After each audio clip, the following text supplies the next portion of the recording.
أعوذ بالله من الشيطان الرجيم. بسم الله الرحمن الرحيم. الحمد لله وبه نستعين وعلى الشكران. الحمد لله على الآلاء والشكر له على النعماء إله الأرض والسماء، والصلاة والسلام على إمام الأنبياء وسيد الأولياء سيدنا ونبينا محمد وعلى آله وأصحابه البررة الأتقياء والتابعين لهم بإحسان إلى يوم الجزاء. amma ba'du, assalamu alaikum rahmatullahi wa barakatuh. Mune wa Allah godiya cikin ikonsa da amincewarsa da kaddarawarsa da ya ƙara kaddara saduwan mu cikin wannan lokaci mai albarka, wanda yau muna 4 ga sallah ko 5 ga sallah ko. Muna roƙon Allah subhanahu wa ta'ala ya karbi kyawawan ayyukan mu, kusakuran mu Allah ka yafe mana, ka ba mu ikon gyarawa. Allah ka nuna mana gaskiya a duk inda take, Allah ka ba mu ikon binta. Allah ka nuna mana ƙarya a duk inda take, Allah ka ba mu ikon guje mata. Yan uwa masu albarka, ine muku barka da sallah, da fatan kun yi sallah lafiya. Allah ya karba mana, Allah kuma ya maimaita mana shekaru masu yawa masu albarka. Allah ya datar da mu, ya mana gamdagatar. Allah ya sa mu rabauta duniya da lahira. Allah kuma ya biya mana bukatunmu. Allah ya shiga lamarinmu, Allah ya kiyaye mu, Allah ya tsare mu, Allah ya sa mu fi ƙarfin shedan a dukkanin lamarinmu. ‘Yan uwa, bayan barka da sallah da nake muku, sai kuma jinjina ga ‘yan uwa waɗanda muke tare da su, wanda masha Allah ya zama wajibi a jinjina muku. Lokacin da Allah ya jarrabe ni bani da lafiya, wallahi abin da ke zuciyata tunanin yaran nan marayu ne. Akwai waɗansu bayin Allah da suka ce, kai me yasa ana rashin lafiya saboda ba a fita, ana ƙiba, amma kai ramewa kake? Wallahi akwai waɗanda da yawa sun gaya min haka. Ko dai tunanin ciwon kasa a zuciyarka. Ni kuma wallahi daidai da minti 1 ban taɓa sa tunanin rashin lafiyata a zuciya ba. Abin da yasa kuma ban sa ba dalili ɗaya ne, shine abin da ya same ni a hanyar Allah ne kawai. Abin da kaddara kenan, abin da ya zo cikin zuciyata kenan, shi yasa hankali na ya kwanta a hanyar Allah ne. Duk abin da ya faru a hanyar Allah ne, wani ba a hanyar Allah bane, wani ba tafiyar Allah bace. Amma kai ka gode Allah da Allah ya jarrabe ka a hanyar Allah. In ranka ma ka rasa ba kai asara ba, wallahi ka ci riba. Rayuwa kuma da ake so kenan. To ballantana abu kwana 1-2 ya wuce, an koma inda ake kamar da. To shi yasa ban taba tunanin sa wannan ciwon a zuciyata ba. Wallahi in wani abu ma zai sa in rame, wallahi tunanin faɗi tashi ne. Wa'annan marayu da muke walayya duk shekara, ga lokaci ya ƙure, ga alkanawi a kwance, sai kuma Allah ya koyar da ni darasi, Allah ya karantar da ni a aikace, Allah ya nuna min in lamari nasa ne to bai allaka shi da wata shakhsiya komai girmanta, komai matsayinta, komai kankantarta ba. A'a, Allah ke karɓar kayansa. Ina ta wannan tunani, kaka za a yi? To sai Allah cikin ikonsa yayi abin da tun da aka fara ba a taɓa yinsa ba. Allah ya nuna ikonsa da buwayarsa da isassa, sai gashi mun yi abin da tun da aka fara layya mun kai wajen shekara 4 muna yi, ko in ce 5 muna yi, amma ba mu taɓa yi wa marayu layye irin ta wannan shekarar ba wallahi, kuma ba mu taɓa layya mun biyo da ciyawa a bawa marayu abinci ba wallahi sai wannan shekarar. Akwai dai shekarar da ta wuce mun ɗan taimaka ga wata ƙungiyar marayu ta hanyar ba su wani abu, amma ba ɗaukan nauyin abincin cancakar a ce mu ne za mu yi shi ba, ba mu da buƙatar komai a wajensu sai wannan shekarar. Cikin ikon Allah sai Allah ya nuna in dai abu nasa ne to shi zai yi. Allah ya sa muka yi abin da ba mu taɓa yi ba, ba mu taɓa yanka sa biyu ba sai wannan shekarar muka yanka sa biyu, kai muka ma ba da kyautar ɗaya sa uku, sannan muka sai raguna, kuma ba mu taɓa ƙetare jihar Kano ba mu tafi wani state don tallafa wa marayu ko yi musu layya sai wannan shekara. Akwai ɗan uwa Ibn Mukhtar wanda ke Gombe, muka sa shi ya zamanto wakilin mu a can, muka sa ya sai rago 200 da wani abu da 30 ya kaiwa gidan marayun nan, sannan muka yi musu abinci na tsawon kwana 3 mutum 100 tsawon kwana 3. Alhamdulillah. Sannan muka gangara zuwa Lagos Idiyaraba kenan, Lagos Idiyaraba shi ma muka yi abincin mutum 100 ko sama da haka na marayu, aka tara su aka kiran su aka ba su. Alhamdulillah. Nan kuma na Kano sai da muka yi abincin mutum 200 uku ga sallah, shine taron da Sheikh Malam Musa Yusuf Asadu Sunna ya halatta, wanda abin ya haɗu da taron ne. Malam Ali ya kira da ya ce ina gida ne, na ce ba na gida, na fita. Ya ce to ga su da su Malam Musa sun zo su duba ni, da haka a ina nake su zo? Sai na ce ina unguwa kaza wanda anan za a yi taron. Kuma lokacin da suka zo dab da lokacin taron shine nace to malam a dan yi mana bayani, a dan janyo hankali, ai mana bayani a janyo hankali. Haka Malam Musa kuma ya Allah ya saka masa da alkhairi. To shi ma wannan taron mun yi abincin marayu guda 200, kuma abinci ne mai rai da lafiya wallahi, abinci ne mai rai da lafiya. Waɗanda muka bawa suka gabatar da abincin nan ko suka sa aka gabatar da abincin, su ne muke bawa suke abincin ciyar da masu azumi. Wallahi saboda kyan abincin me shi yace min, amma akramukallahu abincin nan da muke yi na azumi kamata ya zamanto irin wannan shi ma, saboda kyan abincin da daɗin abincin da haɗuwa na abincin.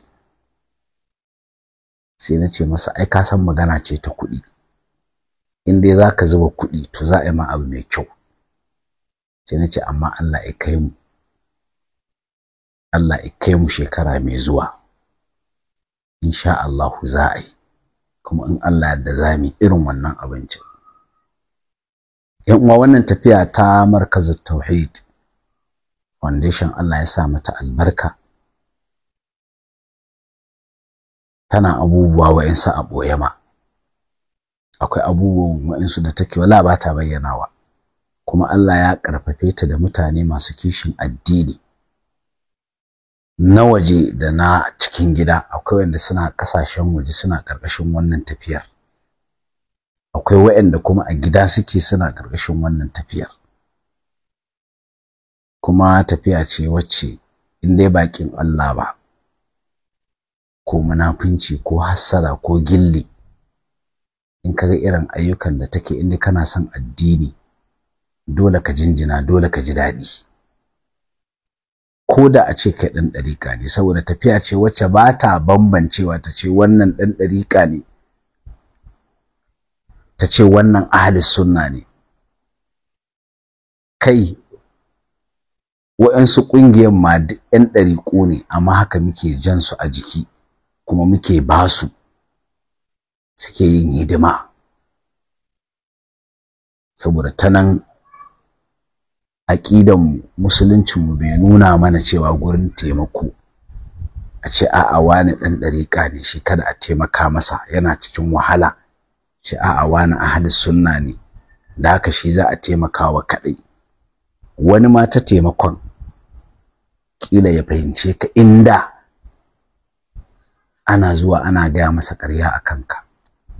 Shi yasa wannan tafiya duk mai son Allah, duk mai kishin al'umma, duk mai kishin addini, duk wanda ke cikin kunci saboda al'umma sun shiga damuwa, wallahi in ya ga aikin nan da take zai yi san barka, zai yi addu'a, zai kuma ji daɗi a zuciyarsa. In ka ga me shi ya koma ko yana cin dunduniyar tafiyar ko yana jin ba daɗi, to irinsu su ne waɗanda manzon Allah ya zamani da su, wanda ko da a zamanin manzon Allah ya zo zai yi irin wannan abin da yake yi. Amma tafiya ce wacce masha Allah aikinta a bayyane yake ba a ɓoye ba, kuma da izinin Allah cikin 'yan satuttukan nan wannan tafiya mai albarka za ta fara ginin masallaci da makaranta bi iznillahi ta'ala, in Allah ya yarda, cikin wayannan kwanaki in Allah ya yarda. Akwai kuma account number da wannan tafiya mai albarka Markazut Tauhid za ta buɗe account da sunanta, ba wai individual account bane, ba personal account bane na wani, a'a account ne wanda ke da suna na Markazut Tauhid, account ne wanda ke da nambobi da aka bude da sunan Markazut Tauhid, wanda kana sacin kuma zaka gani bi iznillahi ta'ala. Domin akwai al'umma waɗanda suke son taimakawa wallahi har ga Allah, amma in ka sa wani account, personal account na mutum, to zaka ga haka shedan yana musu kai kawo a zuciya. Amma in ya ga account ne in group wanda dole ba za ka ce mutum ɗaya ne zai ga alert ba, wanda dole ba za ka ce mutum ɗaya ne ya yi ka, a'a dole ka san tafiya ce ta jama'a da yawa, to wannan sai ka ga me shi ya sa taimakonsa cikin kwanciyar hankali, zuciyarsa babu wani naso ko wani abu na tangarɗa a ciki. Kuma mun gode Allah, mun gode Allah, fatan mu abin da muka gabatar a baya Allah ya karɓa mana. Wallahi in Allah ya karɓi wannan na dace ni, wallahi na dace. Shi yasa kullun abin da nake roƙo Allah ikhlasi, kai dan Allah. In kai dan ka burge baka da lada, in kai dan ayaba ma baka da lada, in kai dan wani ya ji daɗi baka da lada, in kai dan wani ya ji haushi baka da lada. Me za ka yi ka samu lada idan Allah? Kakkai yadda da wa'insu, yadda da Allah. Wanda muna roƙon Allah ya azurta mu da wannan ikhlasin. Bayan aikin bane, sura aikin mai sauƙi ne, mai sauƙi ne, ka iya kwana kana aiki. Sura aikin mai sauƙi ne, amma zuciyar ikhlasi, yi dan Allah din, shi yafi komai wahala. Allah ka azurta mu yi dan kai, Allah ka azurta ka sa mu yi dan kai Allah. Allah dukkanin wani faɗi tashin mu Allah ka azurta mu da ikhlasi. Shi yasa insha Allah a gurguje ba tare da jimawa ba, wannan tafiya mai albarka za ta fara gida masallaci da makaranta, kuma akwai account number da yake ɗauke da sunan wannan mu'assasa ta Markazut Tauhid wacce kuke ganin ayyukanta, wanda a ƙarƙashin wannan insha Allah idan muka bude account in Allah da mun daina samun tseko gurin ciyar da masu azumi, mun daina samun tseko gurin layya ga marayu ko gurin taimaka marayu ko kuma wanda ya dace a taimaka masa, mun daina samun tsiku. Saboda idan muna da kuɗi a cikin account aiki ya zo mana sai mu duba mu gani wanne ne yafi cancanta mu gabatar sai mu gabatar. Kaga inda akwai account kenan ana sa kuɗi a cikin wannan account. Haka kuma mu ci gaba da ayyuka waɗanda aka saba. Allah subhanahu wataala ya mana jagoranci, Allah ya shiga wannan al'amari, Allah ya sanya mana albarka ciki, Allah ya azurta mu da ikhlasi. Duk abin da zamu yi na faɗi tashi Allah ya sa mu dan shi, Allah ya sa kai ya zamanto asara gare mu duniya da lahira. Allah ya sa mu amfani da abin da muke gobe alkiyama. Waɗanda suke taimakawa su ma Allah ka taimake su, Allah ka shiga lamarin su, Allah ka kula da su, Allah ka iya musu abin da yafi karfin su. Allah subhanahu wataala ka shiga musu, Allah subhanahu wataala ka shige musu gaba, Allah ka tallafa musu, Allah ka azurta su ta inda ba su yi tsammani ba, ka biya musu bukatun su duniya da lahira. Yan uwa masu albarka, akwai mutanen da babu laifi in na ambaci sunan su, wanda suna daga cikin masu bada gudunmawa matuƙa cikin wannan tafiyar. Allah ka fi mu sanin su, Allah ka biya musu bukatun su duniya da lahira, Allah ka shiga lamarin su, Allah ka azurta su, ka sanya albarka cikin zuriyar su da dukiyar su.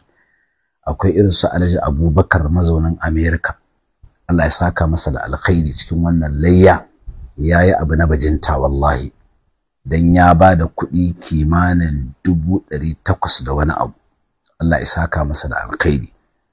Sa'annan akwai wani dan uwa Abdulhamid yake, duk da yake akwai ɗaya sunan amma ina faɗi kowa zai san shi, amma ba zan faɗi ɗaya sunan ba. Sunansa dai Abdulhamid, wanda ta hannun Malam Ismail shi ma yayi bajinta dan ya kashe kuɗi ka iya cewa zai haura miliyan 1. Allah ya saka masa da alkhairi, Allah ka amfanar da shi da abin da yi duniya da lahira.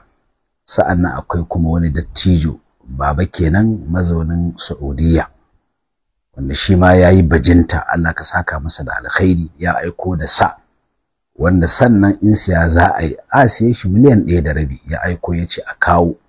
Kuma wannan san neman muka kai wa Malam Abdulwahab shi ma, saboda yawan marayun da ke karkashin sa, ya aiko da wannan san. In sai da san za a yi ya kai miliyan 1.500.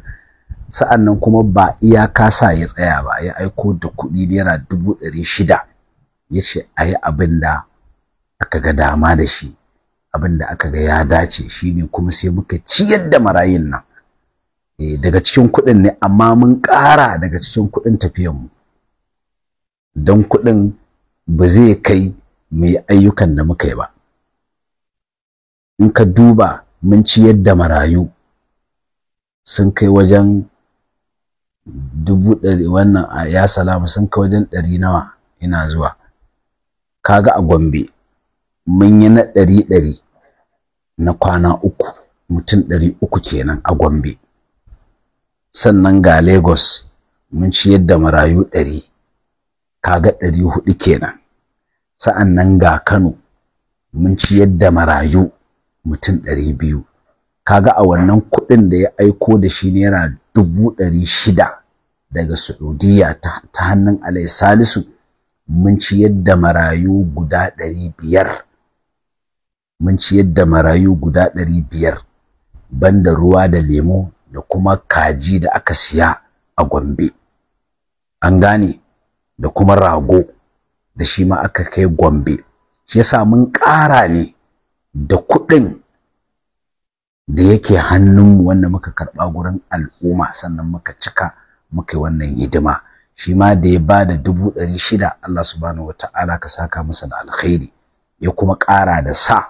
Allah subhanahu wataala ka faranta masa duniya da lahira. Wato lamarin Allah ne. Shi yasa a kullun ka yadda da Allah, a kullun ka yi gaskiya, a kullun ka rike amana. Ba inda za a ce gaskiyarka ta ƙare, ba inda za a ce amanarka ta ƙare, kuma ba inda za a ce amanarka ba ta ma amfani ba. Wannan bawan Allah wanda ya bada sa, ya turo kuma da naira 600, yace gashi ayi wani abin da su. Qadiyar karɓar littattafai ne ta bayyana shi. Malam Ismail, qadiyar karɓar littattafai ne ta bayyana wannan bawan Allah din. Dan da ba mu da alaka da shi, dan da ban san shi ba, bai san ni ba. Lokacin da aka yi qadiyar karɓar littattafai, abin da ya bashi sha'awa dan ya zo har office dina, har masallaci na daga baya, da ya ga waɗannan littattafan nan da Alhaji Abubakar ya turo da naira miliyan 2 daga America ya ce a siya, da ya ga waɗannan littattafan bayan baba ya shigo office, wallahi sai da ya gaya waɗanda suke tafiya da su ƴaƴansa ya ce waɗannan su ne waɗannan littattafan nan. Haka ya ce, ya nuna sai ya ce waɗannan littattafan ne. To kaga qadiyar karɓar littattafai ce ta zo da shi. Ka duba wani ikon Allah. Shi yasa wato lamarin Allah ne. Kai dai kawai yi kokari ka kyautata, kai iya kayinka, fattaqullaha mastata'tu, ka bawa Allah shawara. To yanzu gashi sanadiyar qadiyar karɓar littattafai ya zo ya ba mu sa guda ɗaya sukutun guda, sannan ya ƙara ba da kuɗi naira 600,000. Hatta likafanin nan ma da muka raba, da muka yi bidiyo, shi ya turo da shi. To nan ka duba. Sannan kuma shi ya sai mana fili guda 2, wanda ya siyi wannan filin naira miliyan 4,500,000, miliyan 4,500,000, wanda a shi ne za mu gina masallaci, da kuma wanda muke da su guda 4 za mu gina makaranta ta haddar Qur'ani a wajen. To wanda fili guda 2, wannan dai bawan Allah da ya bada ya bada kuɗin, ya bada linkafanin nan, shi ya sai wannan filin guda 2. Amma sanadiyar alaƙarsa da Alkanawi qadiyar littattafai, akwai waɗanda suka sai mana littattafai wanda su da kila ko sun siya ne don su juya mu. To wannan tafiyar ba ku fahimce ta ba ko ba ku santa ba. Ya kamata wanda bai sani ba to ya sani. Qadiyan nan fa, dan kana taimakawa to kakka taba zaton wallahi zaka juya Alkanawi, wallahi kada ka taba zaton dan in an tashi wani abu na taimako zaka sa kuɗinka ka zaci cewa ka mallaki Alkanawi. In ka haka wallahi ka yaudar kanka, kuma kan ma ka sa. Dan duk abin da na fahimce shi tsakani da Allah, ko da kana ganin kuskure ne kai dan kana taimakawa, ko da kana ganin ba daidai bane kai a fahimtarka dan kana taimakawa, wallahi summa tallahi ba zan daga ma kafa ba sai na aikata wannan abin. Dan san da Allah zai tsede ni ya mun tambaya baka gurin, ba za ka iya kwatata ba. Shi yasa gwara kai dan Allah ma, ka huta na huta. Duk taimakon da za ka yi, duba Allah ka yi, wanda in ka duba Allah ka yi, to in dai ba saba wa Allah ka ga nayi ba, kuma ma in ma kaddara ni a matsayina na Alkanawi na saba wa Allah, to ni kake taimakawa, al'umma kake taimakawa, marayu kake taimakawa. Dan ni na saba wa Allah sai ka daina taimaka marayu? Dan ni na kauce sai ka daina taimakawa waɗanda kake taimakawa? A'a, ka taimaka dan Allah. In ka taimaka dan Allah, ka huta, ka hutar da ni. Amma in ka san zaka sa ni, zaka taimaka ni wai dan kai control dina, wallahi ka yaudar kanka, wallahi ka yaudar kanka. Kuma ba za ka taɓa samun wannan ba, ba za ka taɓa samun wannan ba. Dan da ka ganni nan, ni ba yaron kowa bane. Zuwa ne na sha wahala ne karatuna. Lokacin da ne karatuna na sha wahala ma baka san ni ba, sai da na zo na fara live kiɗan ka na biyo ka ne kawai ka zo. Babu yanda za na yi asarar shekaru na wani ya zo ya ringa juya ni dan yana taimakawa, ai ba zai yiwu ba. Shi yasa kuma a wannan tafiyan masha Allah akwai waɗanda dan Allah suke yi, mun ga alamun haka. Wallahi akwai waɗanda na san in nazo ina tattauna qadiyya ba su da ra'ayinta. Wallahi akwai wani dan uwa Alhaji Adamu, wannan dan uwa Alhaji Adamu akwai qadiyya da yawa wacce wallahi na san ba ra'ayinsa bane, amma ni fahimta ta ce. In kuma na bar wannan fahimta tawa, na bi abin da shi ya fahimta, na san na bi son zuciya ne. dan ban fahimci wannan abin da ya fahimta ba. Amma haka nake zuwa nake tattauna wannan abin da fahimta ta ce, kuma bai taba cewa a'a ya daina taimakawa wai saboda an yi abin da ya saba ra'ayinsa ba. Wannan ya nuna dan Allah yake yi, ai ba ni yake yi wa ba, addini yake wa, ai ba ni yake yi wa ba, al'umma yake wa. To wannan shine alamun kana yi dan Allah. Amma in kaji ka janye ko kaji ka fasa ko kaji ka karbe kamar yanda wani wanda ya bada littattafai ya karbe, kaga wannan ai ko jikinka kunne ne aka ce ma wannan dan Allah ya, ai zaka ce ƙarya ne ba dan Allah ya ba.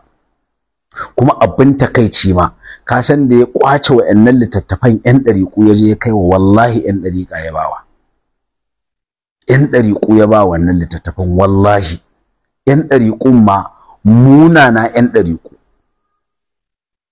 dariqun ma munana, wallahi yan dariqu ya bawa. To kaga irin wannan ai ba sunna bace. Yanzu ka kirayi wannan ahli sunna? Ai ba ka taba kiran wannan ahli sunna ba, mahaukaci zaka yi kiransa. Dan duk inda ahli sunna ya kai ga lalacewa, ba yanda za a yi ka fifita dan dariqa akan sa, ba yanda za a yi ka bawa dan dariqa makami na yaƙar sunna, ka ɗau littattafai ka je ka bashi, kuma ma asara ma aka, idan yan dariqu ba karatu suke yi ba. In ka bayar kila je ya siyar, kila in ya siyar yayi abin da bai dace ba, ya yaki sunna da wannan kuɗin da ya siyar da wannan littattafan. Wallahi yan dariqu ya bawa, abin takeici wallahi. To kaga irin wannan ai mahukata ne, ai ba ka ce wayannan ahli sunna bane. Duk yanda muke da sabani da wani, inda ahli sunna ne yafi dan dariqa, wallahi ba yanda za a yi in karɓa abu a hannun ahli sunna na ba dan dariqa, ba zai yiwu ba. Idan kaga nayi wannan to na haukace kenan, ban san abin da nake ba. To amma kaga da muka yi hakuri muka mika wa Allah lamarin, sai kuma ta wannan kabiyar Allah ya bullo da wani bawan Allah ya sai fili miliyan 4.5, ya bada sa aka yanka na miliyan 1.5 ko fiye da haka, ya bada naira 600,000 yace gashi ai wani abu da su, ya turo da likafani. Akwai abubuwan da ya a baya ba zan iya tuna su, sun yi yawa, ta kabiyar littattafai ne kawai.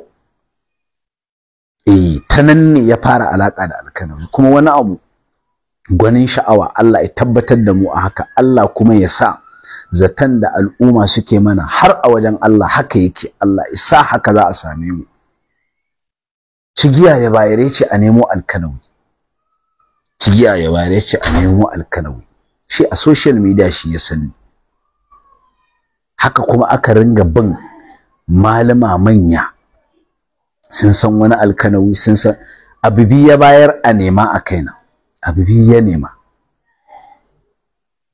a san shakhsiyata kuma a san halina. A san shakhsiyata a san halina, da cikin ikon Allah sai ya samu shaida kyakkyawa. Allah ya sa har ga Allah haka ne. To wannan dalilin yasa da yazo nan har sai da yazo muka haɗu da shi, kuma yanzu akwai ɗansa, wannan mutum Allah ya saka masa da alkhairi. Kaga haka Allah yake. Shi yasa kawai ka fuskanci Allah, kai dan Allah, ka kamanta, ka kyare wa Allah shauran. Shi yasa mutane sun yi bajinta wallahi wannan shekarar, sun yi bajinta, kuma Allah ya nuna ikonsa. Allah ya koyar da ni darasi. Baka da lafiya to za a yi abin da ba a taɓa yi ba, haka kuma Allah ya yi. Ba ni da lafiya kuma ga Malam Anwar nan gashi nan, lokacin da za mu fara batun layyan nan cewa muke lokaci ya ƙure, ga Malam Anwar nan yana ji, saboda ana saura sati ɗaya sallah ko kwana 10 sallah ne muka fara batun. Malam Anwar cha yake ai lokaci ya ƙure, kamata yi mu faro da tun daga farko. Kawai dai sai muka yanke shawara, ba mu san abin da Allah zai ba, muka ɗauko aikin da muke ganin ya fi ƙarfinmu, Allah sai nuna mana shi bai fi ƙarfinsa ba, kuma Allah ya yi aikin da bai taɓa yi ba tun da muka fara tafiyar. Wannan ai mu gode Allah. Allah ya saka muku da alkhairi, Allah ya faranta muku duniya da lahira. kuma wani abu in ka ga yaran nan marayun nan abin tausayi, kuma muna yi muku wani albishir, ba zan bayyana muku shi ba sai dai ku gan shi live. Amma yanzu haka masha Allah, a yanzu haka masha Allah, bayan sallar nan za mu buɗe wani gida na marayu in Allah da bi iznillahi ta'ala, bi iznillahi ta'ala za mu buɗe, kuma za mu zo za mu haska, za ku gani bi iznillahi ta'ala. Gidaje ne na marayu in Allah yadda, ba zan faɗi ba sai lokacin yayi. Allah ya saka muku da alkhairi, musamman ƴan uwa da suke waje sun yi bajinta wallahi. Allah ya kula da ku, Allah ya shiga al'amarinku, gurin ayyukanku Allah ya tsare muku mutuncinku da addininku a duk inda kuke. Allah ya kare ku, Allah ya azurta ku ta inda muku yi tsammani ba. Allah ya shiga al'amarinku, zurriyarku Allah ya sanya albarka ciki, dukiyarku Allah ya sanya albarka ciki, da kuma waɗanda suke gida nan waje da waɗanda suke tare da mu a nan gida ba a waje ba, su ma sun yi bajinta wallahi. Allah ya saka muku da alkhairi. insha Allah sai kun ga mun zo mun fara gini in Allah ya yarda. nan nake cewa subhanaka allahumma rabbana wa bihamdika insha Allah la ilaha illa anta nastaghfiruka wa natubu ilaik. Assalamu alaikum wa rahmatullahi wa barakatuh.